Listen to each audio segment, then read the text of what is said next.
Allah itu tahu khianatnya mata. Khianatnya mata ini, mata boleh berkhianat juga sebab mata mempunyai bahasa. Memandang orang mata terbuka, tapi makna pandangan itu yang tak ada orang lain tahu. Apa yang dapat meyakinkan atau difahami oleh orang lain ketika kita melihat kepada orang? Orang tengok mata memandang, yang tersimpan di dalam hati siapa yang tahu? Adakah pandangannya pandangan biasa, pandangan kasih, pandangan hina, pandangan sinis, macam-macam jenis pandangan.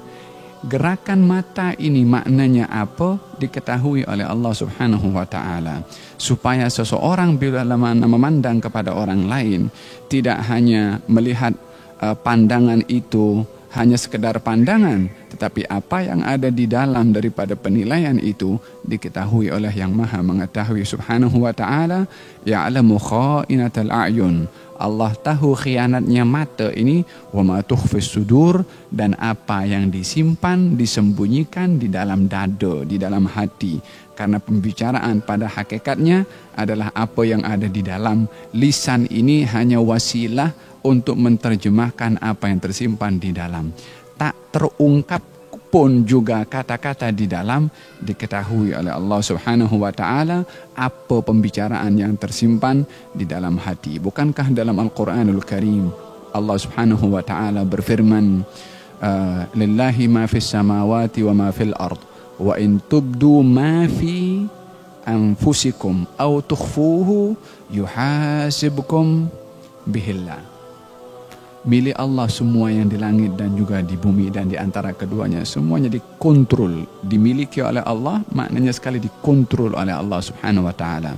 Kemudian wa in tubdu, kalau kamu zahirkan yang ada di dalam dada kamu daripada kata-kata, daripada kehendak, daripada keinginan, au tukhfuhu, atau kamu simpan, yakni kamu luahkan melalui lisan, atau kamu simpan, yuhasibkum bihillah, akan dihisab oleh Allah Subhanahu wa ta'ala.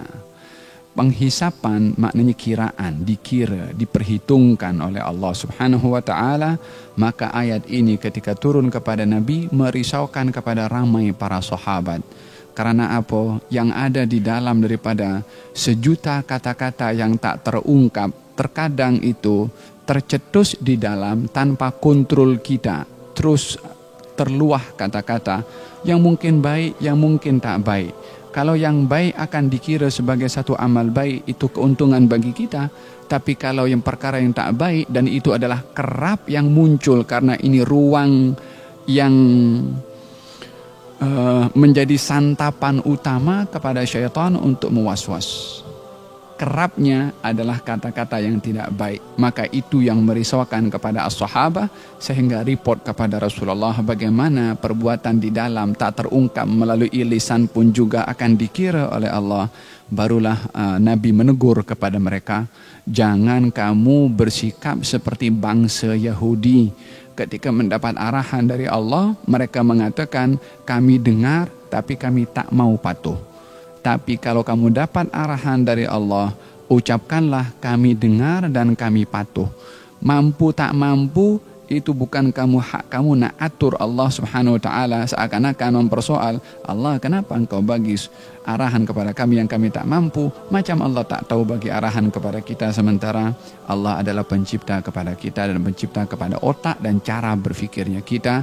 Diuji sejauh mana kita itu mempunyai sikap ridha dan menjadi hamba yang setia kepada Allah. Apa saja yang datang daripada Allah, sami'na wa ata'na, kami dengar dan kami pun taat dan patuh.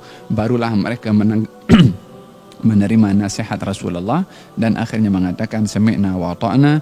Turunlah firman Allah, la yukallifullahu nafsan illa wus'aha. Allah tidak membebankan kepada kamu akan tugasan di luar kemampuannya.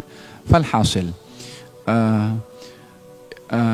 lisan ini adalah merupakan wasilah kepada apa yang ada di dalam. Makanya dalam kata Imam Abdullah bin Alwi al-Haddad mengatakan, al-lisan jirmuhu saghir wa jurmuhu kabir. Ini lisan, dia punya size kecil, tapi dia punya bahaya kabir, besar bahayanya disebabkan ianya adalah merupakan ungkapan daripada apa yang berada di dalam. Sehingga dalam satu riwayat, dalam satu perkataan Sayyidina Abu Bakar As-Siddiq radhiyallahu anhu mengatakan, laitani kuntu akhrasan illa an dzikrillah. Kata Sayyidina Abu Bakar, andai saya ini bisu kecuali untuk zikir saja.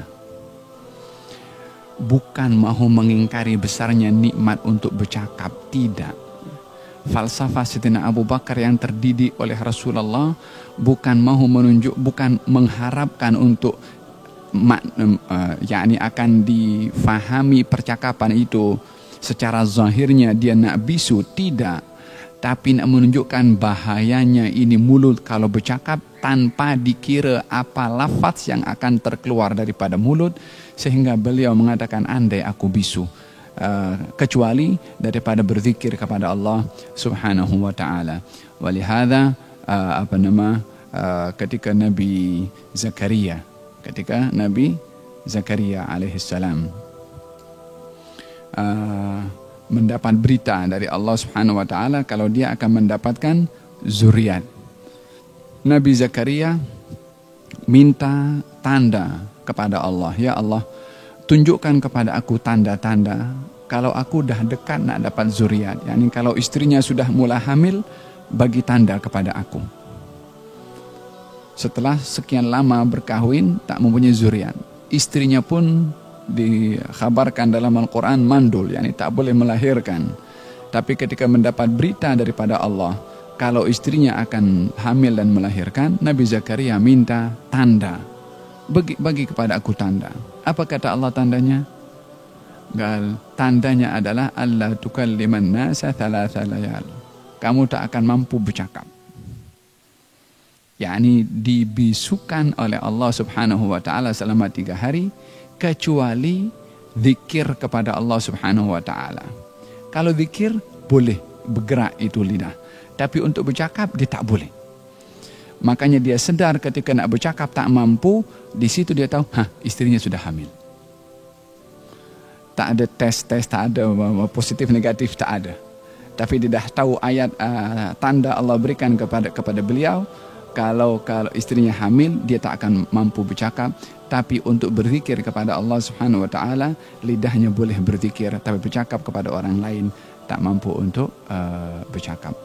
Alhasil ini adalah tentang masalah bagaimana lidah atau lisan ini menjadi satu wasilah untuk menyampaikan apa yang ada di dalam. Baginda Rasulullah tidak bercakap daripada hawa nafsunya, tapi bercakap daripada wahyu. yakni karena hawa nafsu adalah letaknya di dalam dan